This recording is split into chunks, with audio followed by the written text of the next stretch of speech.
र साथीहरू आज हामी जैतुन पार्क भन्ने डाँडामा चाहिँ हामी गएर आएको। डाँडाको प्रार्थना सिद्धाएर हाम्रो आजको नाइट प्रार्थना चाहिँ एकदम रमाइलो तरिकाले बित्यो। तर जाडो एकदम जाडो थियो जे होस्, तर हामीले ब्ल्याङ्केट त्यो के अरे तन्नाहरू लगेका थियौँ अनि त्यसले चाहिँ धेरै सहायता मिलेको थियो। तर भए पनि खासै जाडो चाहिँ छिलिएको अनुभव चाहिँ भएन, किन भन्दाखेरि हावा चाहिँ एकदम चलेको थियो। अनि डाँडामा गएको थियौँ नि त, हावा चाहिँ एकदम चलेको कारणले अनि यता कानतिर अनि हाततिर खुट्टातिर चाहिँ एकदम है हावाले हानिरहेको थियो, एकदम जाडो भइरहेको थियो। तर भए पनि केही छैन, हामीले राम्रो तरिकाले अनि परमेश्वरको अगुवाईमा हामीले प्रार्थना गऱ्यौँ अनि सबै हामी त्यसपछि हामीले भलाकुसारीहरू गऱ्यौँ। अनि आजको नाइट प्रार्थना अनि जुन चाहिँ परमेश्वरले हाम्रो निम्ति चाहिँ बोल्नु भएको थियो अनि त्यो चाहिँ सफल भएको छ। अनि म चाहिँ अगाडि हिँडिरहेको छु अनि साथीहरू पछाडि आउँदैछ। म साथीहरूको भिडियो अनि फोटोहरू पनि निकाल्ने छु। आउँदैछ, म तल गएर पर्खिन्छु। अब हामी बाटोमा फोटो खिच्दै जाने अनि भिडियो गर्दै जाने। अब यस्तै छ अनि यस्तो मौकाहरू पटक पटक आउँदैन। अनि कोही कहाँ आफ्नो अवस्थामा हुन्छ, तर परमेश्वरले चाहिँ यसपालि सबैको अनि जतिजनाको चाहिँ अनि टाइम मिलाइदिनु भयो। अनि परमेश्वरले चाहिँ सबैलाई चाहिँ फुर्सदको टाइममा अनि दिनुभयो। अनि यसपालि उहाँको अनि प्रेम अनि अनुग्रहद्वारा अनि उहाँले दिनुभएको समयद्वारा चाहिँ अनि हामी जैतुन पार्कमा आएर चाहिँ डाँडाको प्रार्थना चाहिँ अनि सिधाएको छ। डाँडाको प्रार्थना होल नाइट त होइन, तर हामीले 12 बजेसम्म चाहिँ हामीले प्रार्थना गऱ्यौँ। अनि 16 प्रार्थनाको विषय थियो। अनि 16 प्रार्थनाको विषयमा चाहिँ हामीले सबैजनाले सहमत भइकन प्रार्थना गऱ्यौँ। त्यसपछि हामीले केही खानेकुराहरू पनि लगाएको थियौँ। अनि जुन चाहिँ पास्टर बाउ अनि लगायत अनि अरूहरूले निकै अरूहरूले पनि उपलब्ध गर्नु भएको थियो। तुलसी आन्टी लगायत को हुनुहुन्थ्यो, उहाँहरूलाई पनि धन्यवाद। जुन चाहिँ हाम्रो यहाँ जैतुन पार्क आउनको निम्ति चाहिँ अनि खर्चहरू हामीलाई जवानहरूलाई चाहिँ होइन जुटाइदिनु भएको थियो। अनि उहाँहरूलाई चाहिँ परमेश्वरले आशिष दिनुभएको होस्। उहाँहरूले हामीलाई एकदम सहयोग पुर्याउनु भयो अनि हरेक खर्चहरूमा। अनि उहाँहरूलाई एकदम परमेश्वरले चाहिँ आशिष दिनुभएको होस्। अनि अर्को साल पनि यस्तै परमेश्वरले चाहिँ अनि आउने मौका दिनुहुनेछ म विश्वास गर्दछु। हाम्रो विक्रम साथी चाहिँ आउँदैछ पछाडि नानी बोकेर।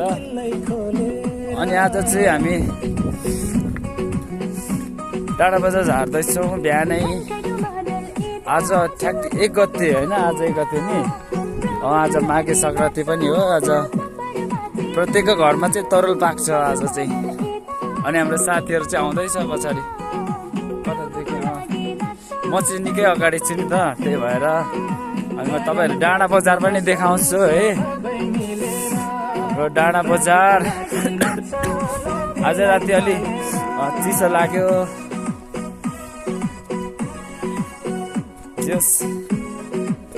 जिउमा चाहिँ हामीले आफ्नो त्यो सानो तन्ना अनि सानो ब्ल्याङ्केटहरू कतिले ओढेको थियो। तर भए पनि है अलिअलि चिसो पस्यो कि क्या हो। हावा एकदम चलेको थियो नि त, डाँडामै थियो नि त। अनि त्यही भएर त्यसपछि हामीले आगो फुक्यौँ। अनि 12 बजे प्रार्थना सकेर त्यसपछि चाहिँ कुखुराको मासु हामी पोलेर खायौँ। अनि अन्डा अनि चटपटेहरू अनि थुप्रै खायौँ। अनि भजनहरू गायौँ, परमेश्वरको बारेमा हामीले केही कुराहरूलाई गऱ्यौँ। अनि त्यो छलफल अनि परमेश्वरले कुन कुरालाई देखाउनु हुँदैछ भन्ने कुरा अनि परमेश्वरले कुन प्रकाशले लाँदै हुनुहुन्छ भन्ने कुरा चाहिँ हामीले छलफल गऱ्यौँ। अब म र विक्रम चाहिँ अनि यहाँबाट हाम्रो साथीहरूले पर्खिन्छौँ। माथि नै आउँदैछ, हामी चाहिँ निकै अगाडि आइपुग्यौँ। त्यहाँदेखि त रोडै रोड छ। मेरो कपाल के साह्रो उठ्यो यहाँदेखि त रोटै रोड छ हामी यहाँ सबैजना रोटै रोड हिँड्नेछौँ हाम्रो साथी कहाँ पुग्यो माथि आउँदैछ यहाँ चाहिँ डाँडा बजारको अनि एकदम टप हो नि त माथि निकै हाइटमा अनि हावा पनि एकदम चल्छ यहाँदेखि यता चाहिँ जैतुन पार्क अनि उता चाहिँ धजे डाँडा भन्छ आज हामी धजे जाँदैनौँ डाइरेक्ट अब धरान झर्ने अनि डाँडा बजार पुगेर चाहिँ खाजा खाने अनि कति बजेको बस भेटिन्छ अनि चढेर जाने धरान साथीहरू माथि आउँदैछ साथीहरू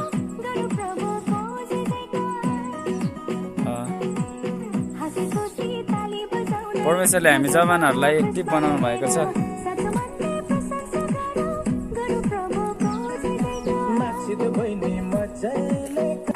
हाम्रो साथीहरू चाहिँ आइपुग्यो हाम्रो साथीहरू अनि अझै आउँदैछ पछाडि छ हामी 9-10 जना 12 जना छौँ अनि हाम्रो दिपेन सर कता छ हाम्रो दिपेन है अनि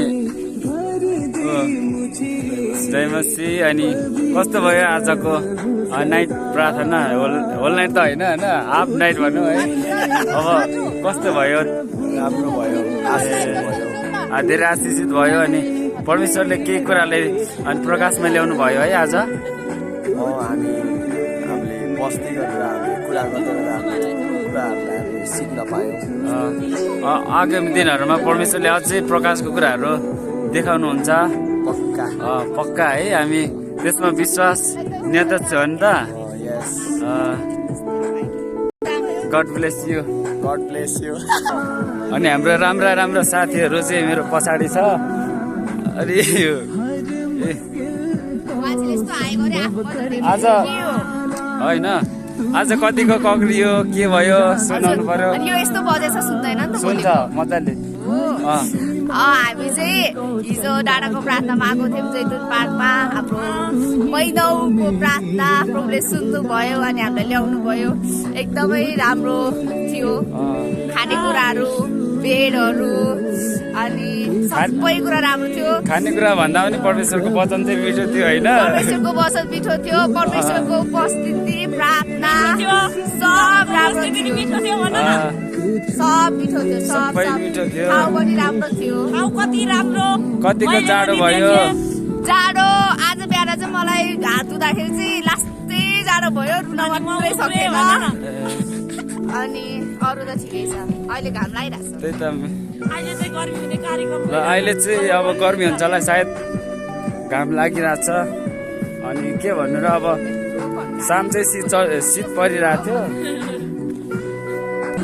म आज चाहिँ धेरै भिडियो बनाउने वाला छु है किनभने आज चाहिँ अब यस्तो दिनहरू अब वर्षपछि आउला के गरेको यो मलाई थाहा भएन यो चाहिँ के गरेको हो सरी त दिललाई थाहा होला यो के गरेको भनेर तपाईँहरूलाई थाहा छैन भनिदिनु ए जाडोमा धुवा निकालेको रे मुखबाट तर निक्लेन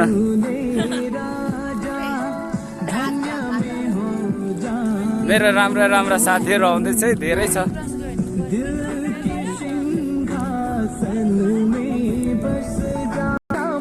अरूको चाहिँ थाहा भएन आज म चाहिँ अलि हिजो कस्तो कक्रे क्या म चाहिँ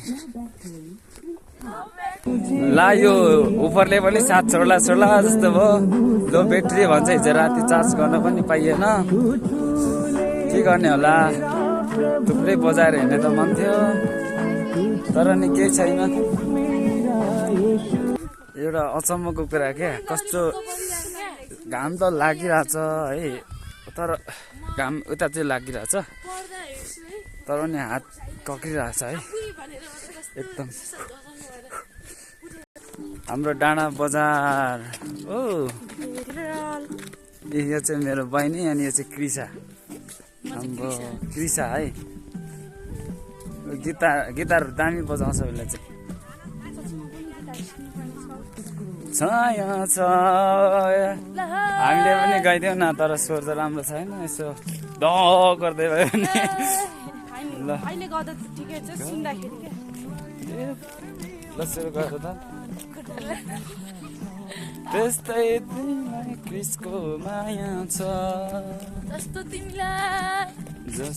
तिमीलाई आएन साथीहरू के गर्नु छोरै राम्रो भएन मलाई पनि लाज लाग्छ ओ हेर्दा हेर्दै हामी त डाँडा बजार आइपुग्न आँट्यो है साथीहरू रमाइलो पलहरू चाहिँ कति छोटो लाग्दो रहेछ अब यहाँबाट के गर्ने अब